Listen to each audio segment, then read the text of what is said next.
When the Crawley family leaves Downton for the wild green Highlands of Scotland, everything changes. The air, the mood, the pace of life. But beneath the calm beauty of the mountains, old tensions and new beginnings quietly stir. It feels like a break from the usual, yet something about this trip hints that not everything will return to normal. Season 3, Episode 9 of Downton Abbey takes us far from the familiar halls of the estate. For the first time, we see the Crawleys on holiday, venturing north to the Scottish Highlands. This isn't just a pretty change of scenery, it's the season finale, and the show is setting us up for something both refreshing and heartbreaking. The setting may be peaceful, but the characters carry with them all the tensions, choices, and emotions they've gathered over the season. The episode opens with a sense of transition. The family is packing for their trip to Duneagle Castle, the home of Lady Rose's family, the McClares. Robert, Cora, Mary, Matthew, and Edith are all making the journey.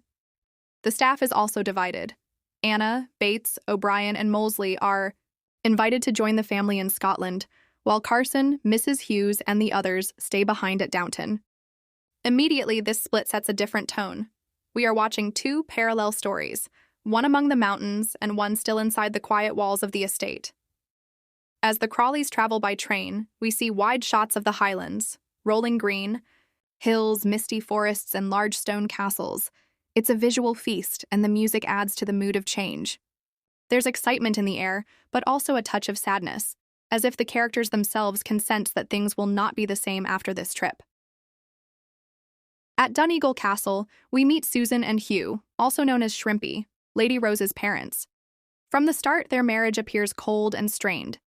Susan is controlling and sharp, while Shrimpy seems tired and distant. Lady Rose, full of life and rebellion, doesn't hide her dislike for her mother's strict ways. This is the first time Rose gets proper screen time, and her energy stands out against the more reserved Crawleys. She dances, she flirts, and she dreams of a life far away from rules. It's clear the show is setting her up for a bigger role in the future. Meanwhile, the Crawleys try to enjoy their stay. They attend the Highland games, take long walks, and dress in traditional Scottish attire for dinners. Mary and Matthew, still glowing from their recent marriage, seem happy.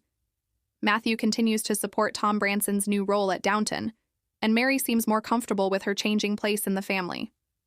Edith, as usual, floats quietly in the background. But even she seems to be opening up more, especially when she talks about her new writing career. There's a feeling that the trip is giving each character a chance to breathe. Back at Downton, the mood is different. Carson is in charge, and life moves more slowly without the Crawleys. However, the remaining staff still has their moments. Mrs. Patmore's flirtation with a local grocer brings some light humor, and we see how the servants try to entertain themselves without their usual duties. The house feels quieter, almost too quiet. This contrast between Scotland and Downton helps the episode feel like two different worlds running side by side. What's interesting is how the change in location gives us a new view of everyone. Robert, away from his usual duties, tries to enjoy himself but clearly feels uneasy. The world is changing fast, and his role in it is less clear. Matthew continues to represent the future, open-minded and fair, but even he seems unsure about some things. He's eager to modernize Downton and talks openly with Robert about needed changes, which leads to some tension. And Mary, though, glowing, seems to carry a hidden weight. She's pregnant but doesn't want to draw attention to it. This choice, quiet but important, shows how she is trying to protect something fragile. The holiday on the surface is full of joy. There are dances, hunting trips, and laughter. The staff gets a break, and some even sneak away for fun. O'Brien, ever scheming, plants ideas in the head of Susan's maid, Wilkins, which leads to some friction downstairs. Bates and Anna enjoy rare moments of peace. Their love, once haunted by prison and secrets, now seems secure and happy. Molesley, on the other hand, tries to impress the Scottish staff, but ends up being the target of light jokes. These moments remind us of the show's charm, how it balances drama with soft humor. But beneath all this, small cracks are forming. Susan and Shrimpy's unhappy marriage is shown more clearly during dinner scenes and quiet talks. Rose's frustration builds with every rule her mother tries to enforce. Robert and Matthew, though polite, continue to see the future of Downton in very different ways.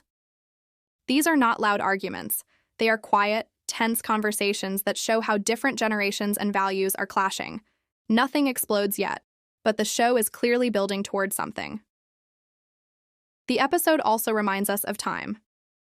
Seasons are passing, people are growing, and nothing stays still. While the Highlands offer a pause, a breath, it is clear that the world beyond is moving quickly. The Crawleys may be on vacation, but life is not waiting for them to return. And that's where the strength of this episode lies, in its calm, in its beauty, and in the quiet moments that whisper, change is coming.